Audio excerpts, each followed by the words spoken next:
हाँ दोस्तों, नमस्कार। हम लोग आज अध्याय 5 के भाग 9 पढ़ रहे हैं। इससे पहले भाग हम लोग 8 पढ़ चुके हैं, जिसमें वंशागत का गुणसूत्र सिद्धांत पढ़े थे। आज हम लोग पढ़ेंगे अध्याय 5 का भाग 9। इसमें जानेंगे कि संलग्नता क्या होती है। इसमें संलग्नता या लिंकेज लिंकेज क्या होता है, इसके बारे में हम लोग जानेंगे कि एक ही गुणसूत्र पर स्थित जीव एक ही गुणसूत्र पर स्थित जीव अपने उसी संयोग में रहते हुए एक साथ वंशागत होते हैं। इसी को क्या कहते हैं? सहलग्नता। यानी एक ही गुणसूत्र पर जो जीव स्थित होते हैं वो क्या होते हैं? साथ साथ अपने लक्षणों को प्रदर्शित करते हैं, उसे ही कहते हैं क्या? सहलग्नता। या इसमें कि जो F2 पीढ़ी में या बैक क्रॉस जो नए संयोग बनने या न बनने के आधार पर इस सहलग्नता दो प्रकार की होती है। कितने प्रकार की होती है? दो प्रकार की, यानी पूर्ण संलग्नता और अपूर्ण संलग्नता। संलग्नता शब्द का प्रयोग टीएच मॉर्गन ने किया था सर्वप्रथम। किसने किया था? संलग्नता शब्द का प्रयोग टीएच मॉर्गन ने किया था। टीएच मॉर्गन ने ड्रोसोफिला या कह सकते हैं फल मक्खी, इसका वैज्ञानिक नाम है ड्रोसोफिला मेलेनोगैस्टर, उस पर प्रयोग किया था। संलग्नता दो प्रकार की होती है, यानी कौन कौन? पूर्ण और अपूर्ण संलग्नता, यानी कंप्लीट लिंकेज और इनकम्प्लीट लिंकेज। पूर्ण संलग्नता क्या होती है, इसके आधार पर हम लोग देखते हैं पूर्ण संलग्नता यानी कंप्लीट लिंकेज। कंप्लीट लिंकेज क्या है?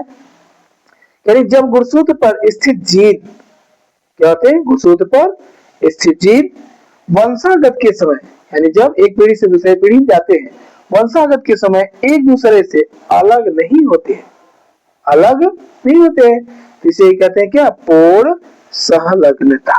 क्या कहते हैं इसे? पूर्ण सहलग्नता कहते हैं। यानी क्या है पूर्ण सहलग्नता? कि जब गुणसूत्र पर स्थित जीन, यानी जो जीन होते हैं, जब वो एक पीढ़ी से दूसरी पीढ़ी में जाते हैं तो क्या होते हैं? वो अलग एक दूसरे से नहीं होते, बल्कि क्या होते हैं? साथ साथ अपने लक्षणों को प्रदर्शित करते हैं। तो उन्हें कहते हैं क्या? पूर्ण सहलग्नता। इसका उदाहरण क्या है?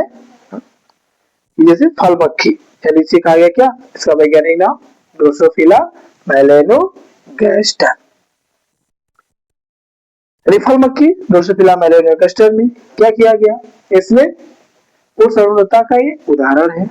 इसमें क्या देखा गया कि जब इसमें सलेटी रंग और अवशेषी पंख वाली पंख वाली मक्खी का काला रंग और समान पंख वाली मक्खी के साथ क्रॉस कराया गया तो इसमें क्या देखा गया? यानी टीएच मॉर्गन ने पहले मक्खी का यानी फल मक्खी का प्रयोग क्यों किए? क्योंकि जो फल मक्खी थी इसको आसानी से मेल और फीमेल में पहचाना जा सकता था।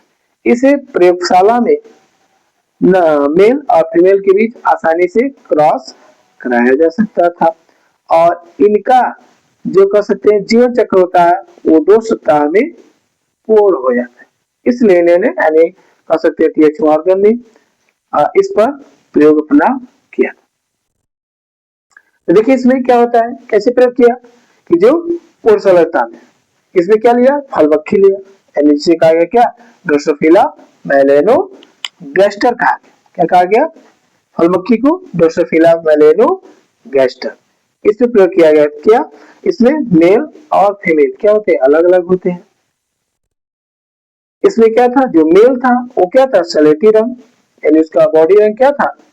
सलेटी रंग का था और उसके पंख क्या थे? अवशेषी पंख या कह सकते हैं छोटे पंख थे।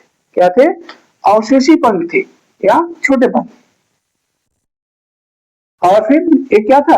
काला रंग था और क्या था? समान पंख। ये क्या था? मेल था, ये मेल था और ये क्या था? फीमेल था। इनके जीनों को दिखाया गया सलेटी रंग को बी से और अवशेषी पंख को स्मॉल वी से दिखाया गया। और जो देखिए ये गुणसूत्र होते हैं, गुणसूत्र एक क्रोमैटिड, ये दूसरा है क्रोमैटिड। ये गुणसूत्र क्या होते हैं? जोड़े में होते हैं। यानी सलेटी रंग को बी से, अवशेषी पंख को स्मॉल वी से, और इसमें काले रंग को कर सकते हैं स्मॉल बी से और समान पंख को कैपिटल वी से प्रदर्शित किया गया।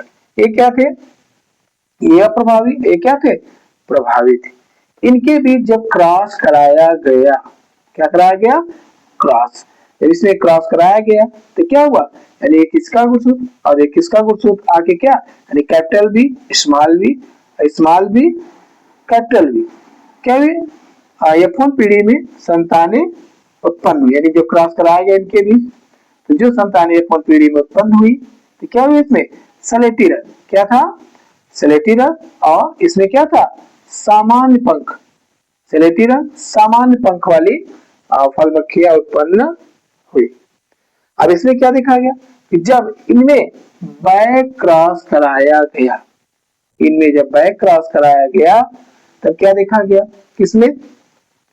कि जो इसमें बैक क्रॉस जब कराया गया तब क्या देखा गया? इसमें F2 पीढ़ी में क्या हुए? F2 पीढ़ी, F2 पीढ़ी में कह सकते हैं कि वही जो जनक थे उन्हीं के समान पुनः संतानें उत्पन्न हो गई। जो जनक क्या थे? यानी सलेटी रंग और अवशेषी पंख, यही वाली संतानें क्या होती है?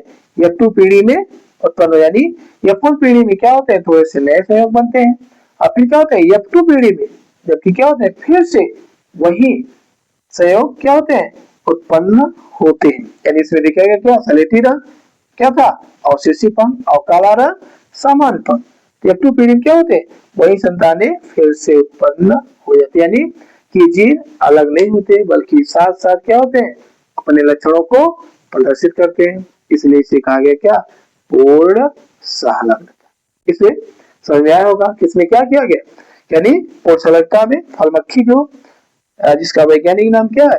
ड्रोसोफिला मेलेनोगास्टर, या इसको पूछा भी जाता है कि जो आरटीएस मार्गन प्रयोग किए थे, आरटीएस मार्गन किस मक्खी पर प्रयोग किए थे? याद रखिए फल मक्खी। या फल मक्खी का वैज्ञानिक नाम क्या होता है? ड्रोसोफिला मेलेनोगास्टर होता है। इसमें क्या किया गया? यानी दो रंग लिए गए, एक कह सकते हैं शरीर का रंग सलेटी रंग और पंख क्या थे? अवशेषी पंख, यानी छोटे पंख थे। इसमें क्या था? एक बॉडी काला रंग और इसमें क्या था? सामान्य पंख था। अब इनके बीच क्या किया गया? क्रॉस कराया गया। जब क्रॉस कराया गया तो फुल पीढ़ी में क्या हुए? सलेटी रंग और सामान्य पंख वाली उत्पन्न हुई। अब फिर इनमें क्या कराया गया कि बैक क्रॉस कराया गया। जब बैक क्रॉस कराया गया तब क्या देखा गया? किसमें? F2 पीढ़ी में कि जो जनक थे उन्हीं के समान फिर से संतानें उत्पन्न हो जाती है। उसी के समान क्या होती है? संतानें उत्पन्न हो जाती है। इसमें क्या होता है? काला रंग अवशेषी पंख और देख रहे हैं सलेटी रंग अवशेषी पंख और काला रंग सामान्य पंख। ये फिर से संयोग इनमें बन जाता है, फिर से संतानें कर सकते हैं उत्पन्न हो जाती है। इसे कहा गया क्या? पूर्ण सहलग्नता। इसे में क्या था? अपूर्ण सहलग्नता। अपूर्ण सहलग्नता या इसे कहा गया क्या? Incomplete linkage. इसका प्रयोग किया गया किसमें? मक्का में। इसका प्रयोग किया कौन? एक वैज्ञानिक थे हचिंसन। कौन थे? हचिंसन। हचिंसन ने मक्का में प्रयोग करके दिखाया। उसमें क्या लिया? उसमें रंगीन और भरे हुए बीजों को लिए और क्या था? इसमें रंगहीन और सिकुड़े हुए बीजों के लिए, रंगीन और भरा हुआ बीज और क्या था? रंगीन और सिकुड़ा हुआ बीज। इनको जीनों को दिखाया गया कैपिटल सी और कैपिटल एस। इसमें क्या दिखाया गया? Small C small S. इनके बीच जब क्रॉस कराया गया F1 पीढ़ी में क्या उत्पन्न हुए? रंगीन भरा हुआ, क्या हुए?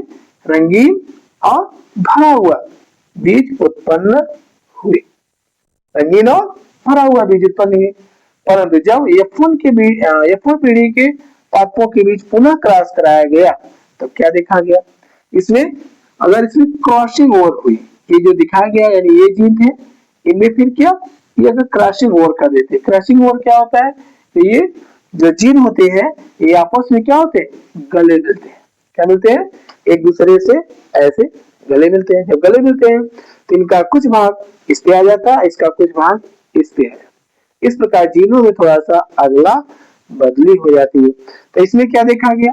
यानी ये जो जीन थे यानी capital C small capital S small C small S, ये कैपिटल सी स्मॉल एस है और ये क्या है? Small C small. इनमें क्या किया गया, क्रॉस किया गया। जब क्रॉस किया गया तो इनमें जीन कुछ क्या हुए, बदल गए। जैसे इसमें क्या हुआ, ये कैपिटल सी कैपिटल एस और इसको इधर ला दिया गया स्मॉल सी स्मॉल एस, इसे लाए। इसमें कैपिटल सी कैपिटल एस और स्मॉल सी स्मॉल एस। उसके बाद इसमें क्रॉसिंग जो किया गया तो इसमें क्या देखा गया, जब क्रॉसिंग हुआ तो इसमें से फिर से युग्मक ऐसे क्या हुए, बढ़ गए। जब ऐसे युग्मक बढ़ गए तो इसका कुछ भाग इस पे चला, इसका कुछ भाग उस पे चला गया। तो क्या हुआ, जो कैपिटल सी था, क्या था कैपिटल सी, इसमें स्मॉल एस आ गया। क्या है कैपिटल सी, इसमें क्या है स्मॉल एस, और इसमें क्या है स्मॉल सी, इसमें क्या आ गया कैपिटल एस। यानी इस प्रकार अगर देखा गया तो 4 प्रकार के युग्मक इसमें बने। कई प्रकार के, 4 प्रकार के युग्मक बने। और इनमें भी किया गया क्या, बैक क्रॉस। जब बैक क्रॉस कराया गया तो इसमें क्या देखा गया, किसमें, जो इसमें जैसे एक ये वाला युग्मक इससे क्रॉस किया तो ये बना क्या capital C capital S, small C क्या बना स्मॉल एस। फिर इसके साथ क्रॉस कराया गया तो क्या बना स्मॉल सी स्मॉल एस, फिर स्मॉल सी स्मॉल एस, फिर ऐसे कैपिटल सी स्मॉल एस, और फिर क्या है ये वाला स्मॉल सी स्मॉल एस। ऐसे इसमें क्या है स्मॉल सी कैपिटल एस और क्या है कैपिटल स्मॉल सी कर सकते हैं स्मॉल एस। इसमें क्या देखा गया, किसमें जो इसमें क्या होता है कि जो जैसे इसमें एक पोषणता क्या आई थी कि पैतृक सहयोग ज्यादा लक्षण प्रदर्शित होते हैं, जबकि इसमें ऐसा नहीं हुआ। इसमें क्या हुए, पैतृक सहयोग के लक्षण क्या हुए कम आए और नए लक्षणों का समावेश ज्यादा हुआ, या नए लक्षण ज्यादा उत्पन्न हुए। अगर उनका प्रतिशत देखा गया क्या था, ये 6.4% था और इसमें क्या था 3.6% था। यानी इसमें ऐसा क्या हुआ, क्योंकि इसमें क्या होता है क्रॉसिंग ओवर होता है। क्रॉसिंग ओवर होने के कारण इसमें क्या नए लक्षण आ जाते हैं। इसे कहा गया क्या अपूर्ण संगत। सोचते हैं कि आपको हमारा वीडियो पसंद आएगी और समझ में आया होगा। अगर समझ में आया होगा तो हमारे चैनल को सब्सक्राइब करें, कमेंट्स करें, लाइक करें, शेयर करें।